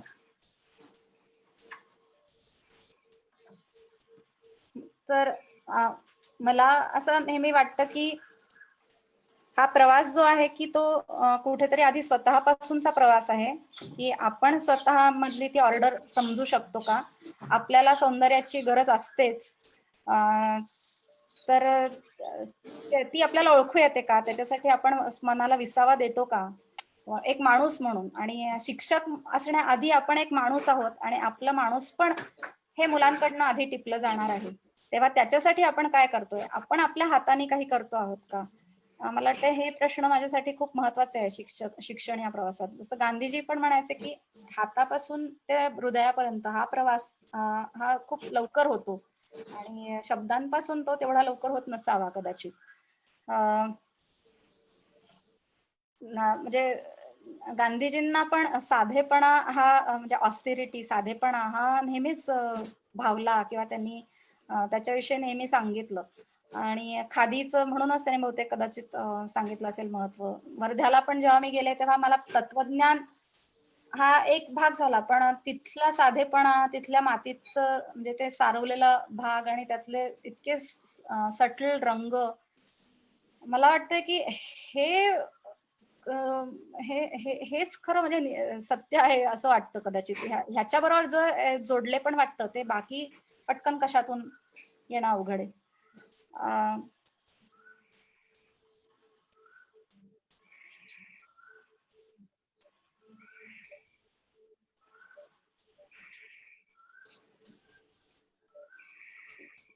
कुठेतरी माहिती तंत्रज्ञान अं, हे आपल्याला आवश्यक आहे आणि याचा आपण पुरस्कार केला पाहिजे. हे निश्चितच, म्हणजे ह्याच्यात मला काही वाद वाटत नाही. पण तंत्रज्ञानाच्या दृष्टिकोनातून आपल्याला सौंदर्याचा अभ्यास करता येईल का? किंवा तंत्रज्ञान हे आपल्याला मनोरंजन म्हणजे करमणूक इतकंच मर्यादित ठेवतो का आपला सौंदर्याचा अनुभव? त्याच्या पलीकडे आपण जाऊ शकतो का? तर हे जर जायचं असेल तर मला वाटतं की हा प्रवास प्रश्न विचारण्यापर्यंत आपल्याला आला पाहिजे. म्हणजे आधी सौंदर्यात आपलं नातं आजूबाजूशी आणि त्याच्यातून आपण निर्मितीकडे कशा पद्धतीने जाऊ शकू. ह्याच्यात तंत्रज्ञान जरी नाही तरी मला काही निर्मितीची म्हणजे सौंदर्याच्या अनुभवापासून ते निर्मिती सृजनशीलतेपर्यंतचा आपला प्रवास आपण मुलांबरोबरचा कसा करणार आहोत. मला वाटतं ह्याची उत्तरं अशी कोणाकडे नाहीयेत, पण हे प्रश्न आपल्या बरोबर असणं हे नेहमीच महत्वाचं आहे असं मला वाटतं.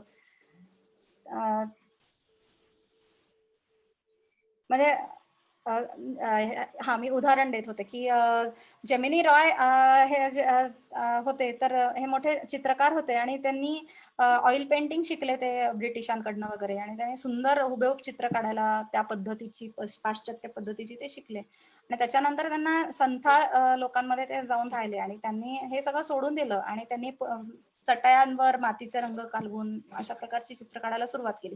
पण त्यांनी फक्त पुनरावृत्ती केली नाही, म्हणजे ती संथाळ चित्रांची जी पद्धत होती ती पुनरावृत्ती करत गेले असते तर ते संथाळातले एक बनले असते. पण त्याच्यानंतर त्याला कुठेतरी अजून उंची किंवा एक वेगळा दर्जा त्यांनी दिला, तो त्यांच्या चिंतनात्मक. त्यामुळे ते चिंतनाची जोड आणि अनुभवांची जोड आणि रुटेडनेस या सगळ्याच गोष्टी मला वाटतं की या प्रवासात खूप महत्वाच्या आहेत. आणि ह्या असतील तेव्हा तो प्रवास आपला आधी निखळ आनंद घेता येणं, आपल्या स्वतःतले जे बॅरियर्स आहेत की सौंदर्याच्या कल्पना आहेत, चांगलं वाईट, छोटं मोठं, जाडं बारीक, काळं गोरं, ह्या आपल्याला जेव्हा बाजूला ठेवता येतील तेव्हा अनुभव आपल्याला मोकळेपणाने घेता येईल. त्यामुळे सौंदर्याला स्वातंत्र्य हा फार महत्वाची गरज आहे. आणि हे जेव्हा येईल, जेव्हा अनुभव घेता यायला लागेल तेव्हा कुठेतरी आपण निर्मितीच्या मार्गावर पण असू शकू. जाई मॅम, येस. हा, एक प्रश्न विचारायचा आहे की आताच्या धकाधकाच्या या जीवनामध्ये सौंदर्याकडे बघण्याचा जो दृष्टिकोन आहे तो फार कमी होत चाललेला आहे मनुष्याचा. तर प्रश्न असा आहे की तर एस्थेटिक लिव्हिंगचा जो आहे तो त्याच्या आपल्या पर्सनॅलिटीवर किंवा आपल्या मानवी मनावर त्याचा काय परिणाम असतो? मी आता सांगत होते त्यानुसार की दोन्ही बाजूने आहे की म्हणजे निर्मिती करण्यातनं सुद्धा एक मन शांत होत जाणं आणि त्याच्यामुळे म्हणजे निर्मितीच म्हणजे तुम्ही काही आता शेवटी फोटो बघितले असतील की मुलं चित्र काढतायत किंवा त्याच्यात पानांचे वेगवेगळे रंग, म्हणजे हिरव्या पानांपासून पिवळ्या पानांपर्यंत अगदी किंवा तपकिरी पानांपर्यंत अगदीच मरायला टेकलेली थोडक्यात अशी विरत गेलेली पानं, हे असं काही एक दोन इमेजेस होत्या. तर हे आपल्याला बघता येणं, आपल्या मनावरचं मळभ दूर करत करत आपण गोष्टींच्या खोलात शिरू शकणं आणि त्याच्यासाठी एक मनाला पण विसावा असतो. जर आपण सतत मेमराईज करत राहिलो गोष्टी तर आपण स्वतःचा विचार करणं मला वाटतंय त्या प्रक्रियेत घडणार नाही. आणि या बाबतीत मला वाटतंय की कला शिक्षणाला खूप महत्व आहे. म्हणजे विसावा किंवा ती स्पेस मनाला मिळणं, हे जे हाताने करण्यात आपल्याला मिळू शकेल ते मला नाही वाटत की इतर गोष्टीतनं मिळू शकतो.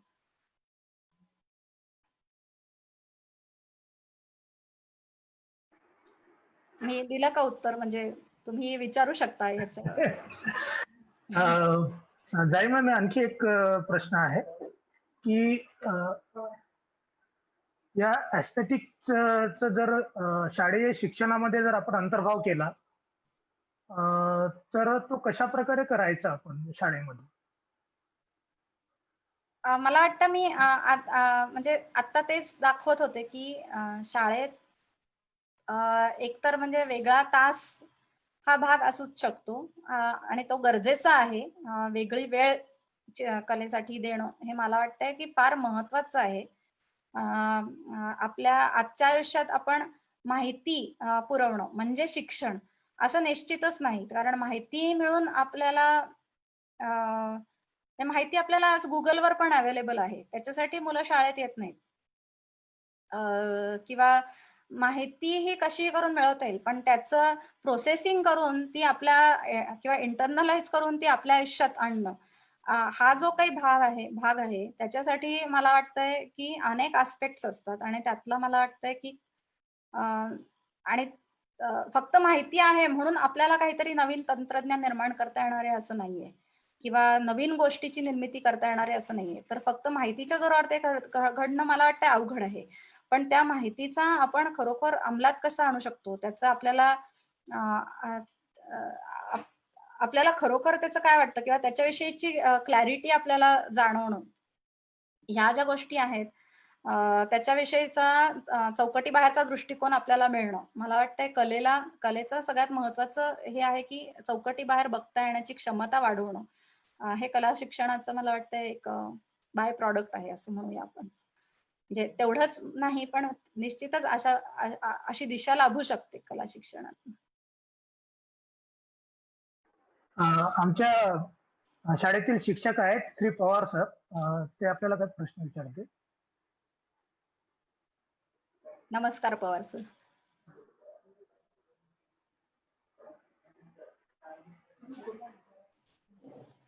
हाय.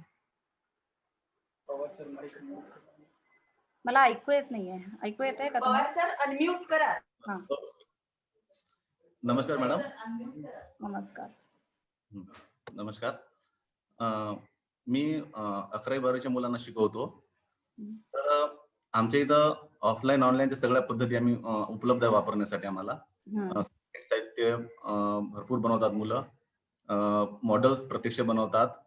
परंपरागत पद्धतीने पण शिकवतो आम्ही.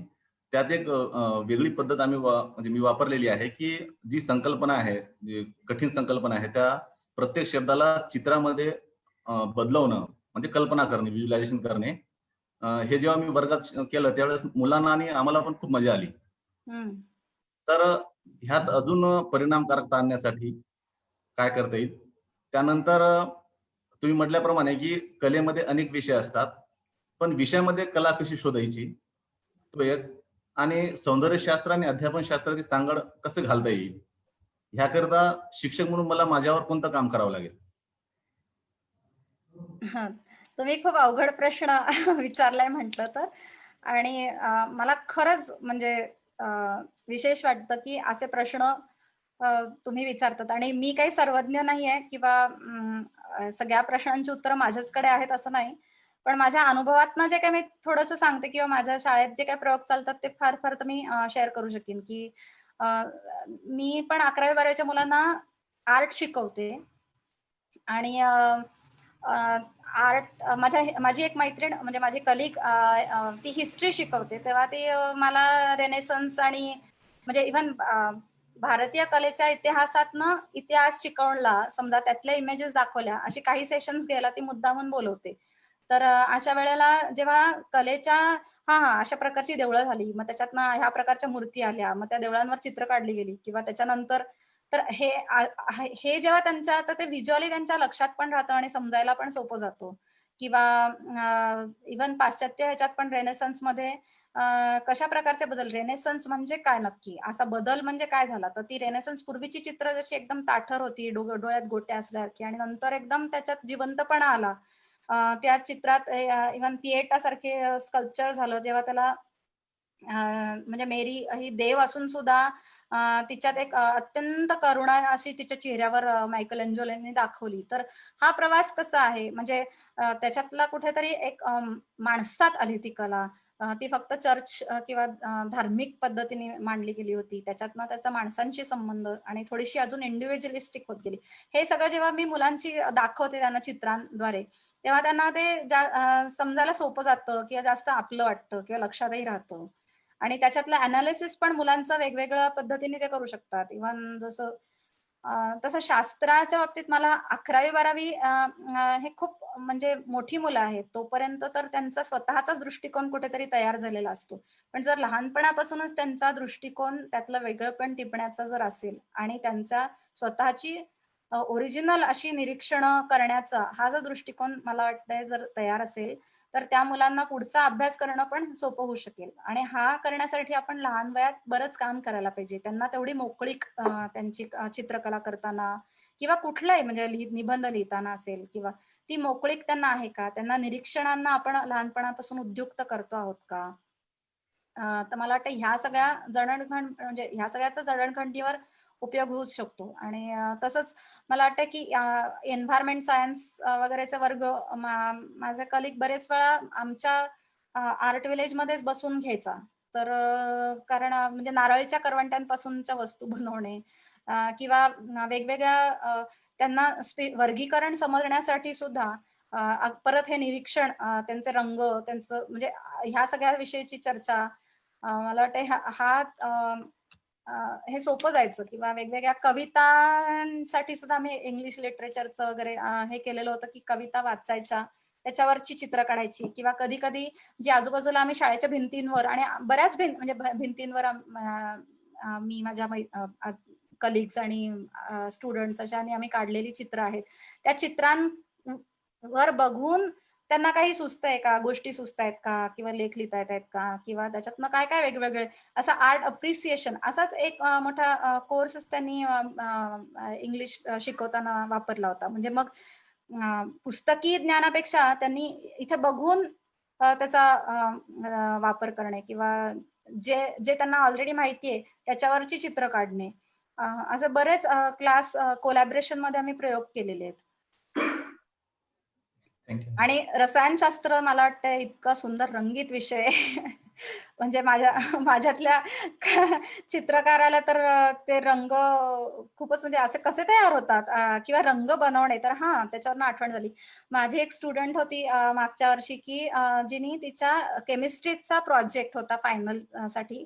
तो प्रोजेक्ट टाय अँड डाय म्हणून केला होता म्हणजे बांधणी, पण ते नैसर्गिक रंगांमधून बांधणी. तर मग तिने ते मायरोबॉलम थोडक्यात आणि असं मी मगाशी सांगितलं तसं अनेक नैसर्गिक रंग आहेत ते प्रक्रिया करून वापरता येतात. तर कुठल्या प्रक्रिया केल्यावर काय होतं आणि त्याचा परिणाम काय होतो, म्हणजे जसं की आता मी आता एक घातलेलं आहे ते मीच हाताने बनवलेलं होतं. तर हा जो हिरड्याचा रंग आधी आलेला होता आणि त्याच्यावर चुकून शेण लागलं आणि तो तिथला पूर्ण पिवळसा रंग पांढरा शुभ्र झाला.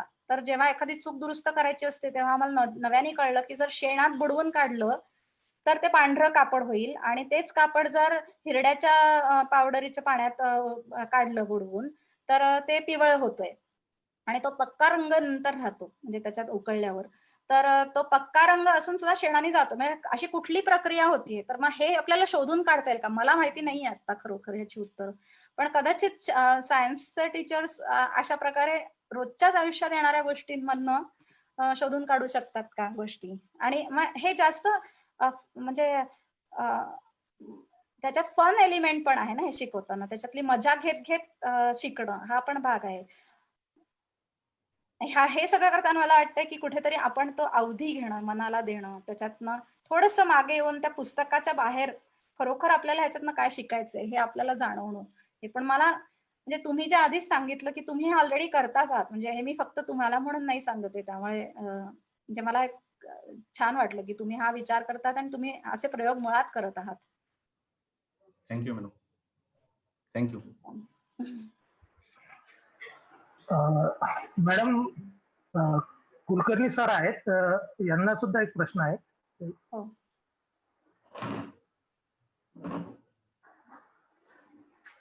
नमस्कार. अनम्यूट करा. अनम्यूट आहेत बहुतेक. नमस्ते नमस्कार. ताई, आपण आपल्या चर्चेदरम्यान सांगितलं की चित्रांची भाषा असते. आपण आता जपानी कला आणि सोनूबाई यांचं पण उदाहरण दिलं. आमच्या शाळेची मध्य प्रदेशमध्ये भोपाळमध्ये भीमबेटका येथे सहल पण गेली होती. मुलांनी निरीक्षणातून ही भाषा थोडी समजून पण घेतली. एवढा समृद्ध वारसा असताना तो जतन करण्यासाठी एक व्यक्ती आणि एक शिक्षक म्हणून आपल्याला काय करता येईल असं आपल्याला वाटतं? तुम्हाला म्हणजे ती मुळात ती जाणीव आहेच, पण हा प्रश्न आहे हेच मला वाटतंय, म्हणजे तुम्ही ऑलरेडी पावलं तिथे त्या दिशेने टाकलेली आहेत की हा समृद्ध वारसा आहे हे तुम्ही म्हणतात, यातच त्याचं उत्तर आलं आणि त्याच्यातच त्याचं जतन करणं याचं महत्वही आलं.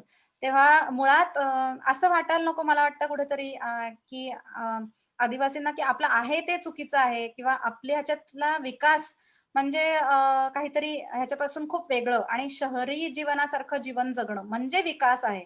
हा एवढी एकच दिशा मला वाटते जर आपण विचारात घेतली तर मग मग आपल्या वारशाचा आपण आदर राखत नाही आहोत असं होईल. तर कुठेतरी त्याविषयी आदर निर्माण करणं हे मला वाटतं शिक्षकाचं पहिलं कर्तव्य आहे.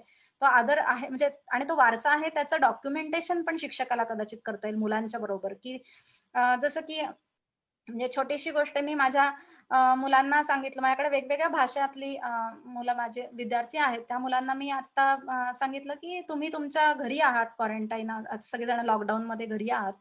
तर तुमच्या आजी-आजोबांकडनं त्यांच्या लहानपणीची गाणी तुम्ही शिकून शकाल का? तर ती आपण शिकूया आणि ती लिहून घेऊया.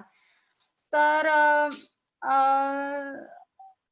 तर अशा प्रकारची वेगवेगळी गाणी ह्या मुलांनी मला पाठवली शिकून आणि त्या मुलांना ती भाषा यायला लागली. म्हणजे मुळात ही जास्त करून इंग्रजी बोलणारी जी मुलं आहेत, त्यांना ह्या भाषांचीच एवढी ओळख नाही. तेव्हा ती आजी-आजोबांची गाणी काय म्हणतायत, त्याचा अर्थ काय आणि त्यानुसार आजी-आजोबांच्या लहानपणीच्या गोष्टी, ते काय करत असत. मला वाटतं हे सगळं समजून घेणं हे खूप महत्वाचं आहे वारसा म्हणून.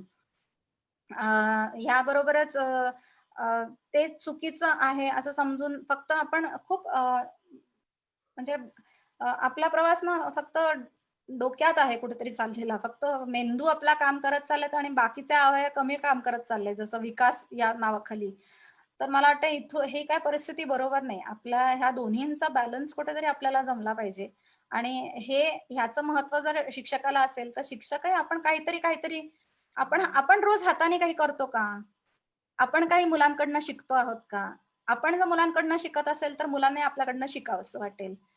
तर मला म्हणजे एक आहेत शिक्षण तज्ञ त्यांनी सांगितलेलं मला खूप आवडली आहे, की ते म्हणाले, की शिक्षकांनी हे शिकत राहावं पाहिजे. इव्हन जय कृष्णमूर्ती म्हणतात, की शिक्षकांनी शिकत राहणं हे खूप महत्वाचं आहे. आणि जर शिक्षक फक्त शिकवत असतील आणि स्वतः ते करत नसतील, तर आपले स्टुडंट्स पण आपल्याकडनं शिकवणंच शिकतील ना. खरोखर म्हणजे शिकण्याची वृत्ती ही आपण आधी अंगी बाळगली किंवा आपण स्वतः जर गोष्टी करत असतो, तर तीच मुलांसाठी मोठी प्रेरणा असू शकते. त्यामुळे एक तर गोष्ट मी म्हटलं तसं तुम्हाला करता येऊ शकते, की डॉक्युमेंटेशन. तुम्ही सांगू शकता, की तुम्हाला काय-काय येतात वस्तू. बरं, तुमच्या आई-वडिलांना काय-काय येत होत्या, तुमच्या आजी-आजोबांना काय-काय येत होत्या, त्यांना हाताने काय-काय करत असत ते. निदान ह्या वस्तू त्यांचं डॉक्युमेंटेशन, ह्या-ह्या वस्तू वापरत होतो आणि ह्या-ह्या स्वतः केल्या जात होत्या किंवा घरं बांधली जातात. म्हणजे स्वतः घर बांधणं हे केवढं म्हणजे मला वाटतंय, की त्याच्यात कुठेतरी एक म्हणजे ताकद आहे, की केवढं स्वावलंबन म्हणजे आता मला किंवा शहरी मुलांना सांगितलं तर आम्हाला स्वतःचं घर स्वतः बांधताच येणार नाही. म्हणजे स्वतःच्या गोष्टी स्वतः करता येणं. ह्यासारखं मला वाटतंय, की फ्रीडम नाही. याच्यात इतकं स्वातंत्र्य आहे, तितकं दुसऱ्या कशात स्वातंत्र्य नाही. त्यामुळे आपल्याला स्वतःच्या कुठल्या गोष्टी स्वतः करता येऊ शकतील आणि त्या कशा रीतीने आपण करू शकू. मला वाटतं हे सगळं त्यांना येतच असतं. पण ह्याच्याविषयी त्यांच्या मनात आदर निर्माण करणं हे फार शिक्षकांनी म्हणजे शिक्षकाचा एक त्यात मोठा रोल आहे यामध्ये. धन्यवाद ताई. तुम्हाला म्हणजे ह्याच्यावरती बोलायचं असेल तरी आणि तुमचे अनुभव पण मला ऐकायला आवडतील. असं नाही की मीच एकटी, कारण खरोखर तुम्हाला माझ्यापेक्षा या लोकांबरोबर काम करण्यातले खूप मोठे अनुभव आहेत. त्यामुळे मला निश्चित आवडेल तुमचे अनुभव ऐकायला. मुलांमध्ये पण स्किल आहे भरपूर. मुलांकडून पण आम्ही भरपूर गोष्टी शिकतो. आणि त्याचा शिक्षणाशी त्याला जोडून घेण्याचा पण मी व्यक्तिगत वर्गांमध्ये पण प्रयत्न करतो. सरांनी सांगितलं काही टीचिंग एड्स असतील, मुलांचं चित्रकला पण एवढी सुंदर आहे की त्याचा शिक्षणामध्ये उपयोग आम्ही करून घेतलेला आहे. वा. त्याला त्याचा आनंद तुम्ही जे ब्युटी जे कम्प्लीट ऑर्डर असं म्हणाला, तर त्या जी फेज आहे ती शोधण्याची थोडी थोडी ही सुरुवात असेल कदाचित. निश्चितच. धन्यवाद. जाई मॅम, आमच्या शाळेतील आणखी एक शिक्षक आहेत, तुषार कापगाते सर. त्यांना पण एक प्रश्न विचारायचा आहे. हम्म. तुषार सर.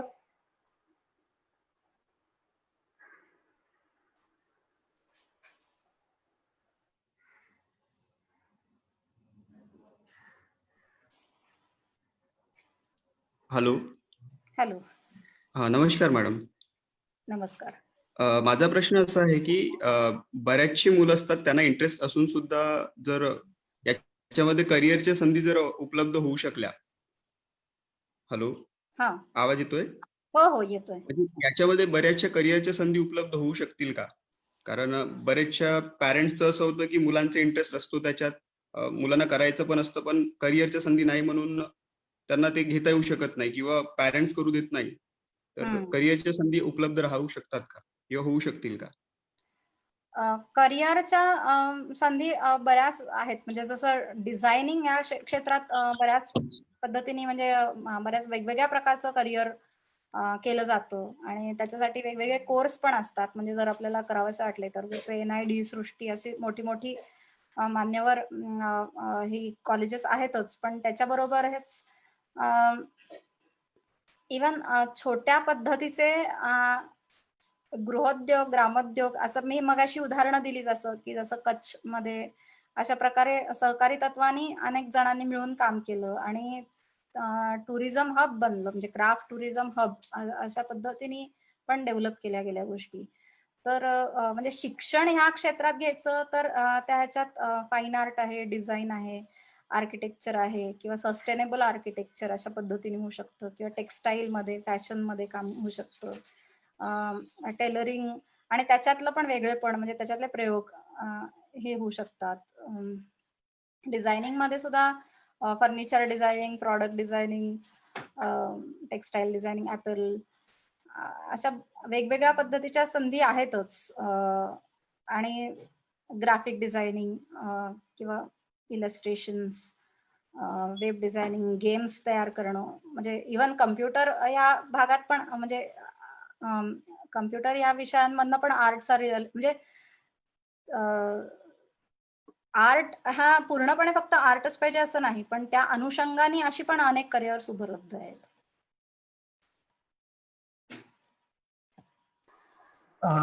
जाई मॅम, आपल्या वेबिनारचा आपण 1 तासाचा टाइम लिमिट ठेवलेला आहे, तर आपण आता वेबिनार संपण्याच्या जवळ येत आहोत. तरी एक शेवटचा प्रश्न आहे. गजानन साळुंके आहेत, ते आपल्याला एक प्रश्न विचारते. मॅम नमस्कार, मी गजानन साळुंके बोलतोय. नमस्कार. मी पुण्यातून बोलतोय मॅम.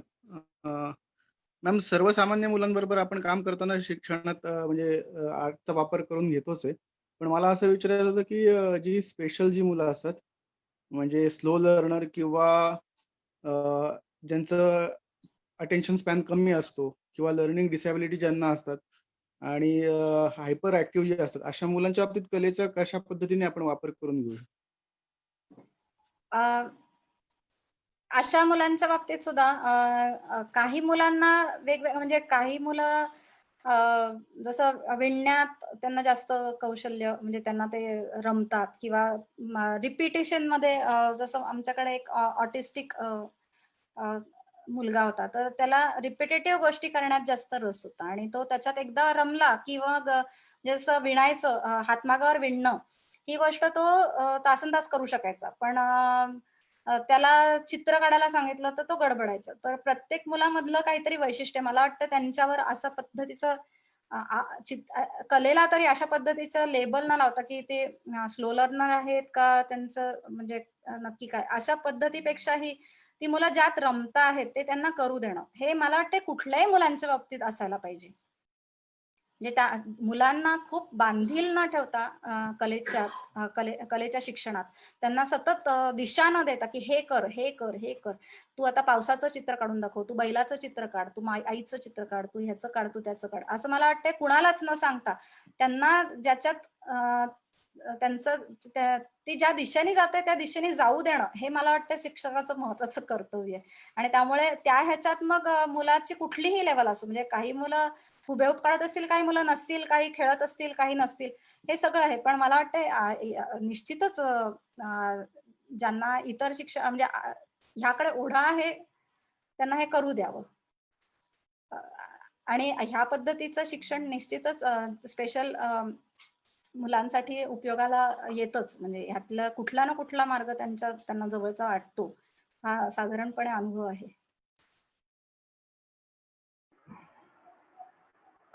जय मॅम, वेळेचं बंधन असल्यामुळे आपल्याला ही चर्चा आता इथे आटोपती घ्यावी लागेल. आपण आपला अमूल्य वेळ आम्हाला देऊन इथे मार्गदर्शन केलं आणि आमच्या शिक्षकांच्या विचारलेल्या प्रश्नाचं समर्पक उत्तर दिलं, त्याबद्दल लोकबिरादरी प्रकल्पातर्फे मी आपलं मनापासून आभार व्यक्त करतो. धन्यवाद. मला पण तुमच्या फार छान झालं जाई सगळं. तुम्ही इतके चांगले प्रश्न विचारले, प्रगल्भ, आणि सगळे असे प्रयोग करता आहात हे मला माहितीच आहे. त्यामुळे हे आपल्या सगळ्यांच्या वतीने काही प्रमाणात शेअरिंग होतं असंच मी समजते स्वतःला. असं नाही की मी काही फार वेगळं करत होते म्हणून मी हे करते. आणि ह्या प्रकारे आपण निदान स्वातंत्र्य देत राहूया मुलांना, असं मला मनापासून वाटतं. एवढं तरी म्हणजे आपण पाळलंच पाहिजे आपण कलेचे उपासक या नात्याने. नक्की, आम्हाला खूप खूप छान वाटलं, तुझ्याकडनं बरंच शिकायला मिळालं. आणि फेसबुकवरती तुझ्या शाळेबद्दल काही लोक प्रश्न विचारतायत, तर तू नक्की त्यांना उत्तर देशील. पण आता आपल्याला थांबावं लागतंय कारण वेळ हा एक खूप मोठा कन्स्ट्रेंट आहे. सगळ्यांना खूप खूप मनापासून धन्यवाद आणि आपण उद्या भेटूच या. थँक्यू. थँक्यू.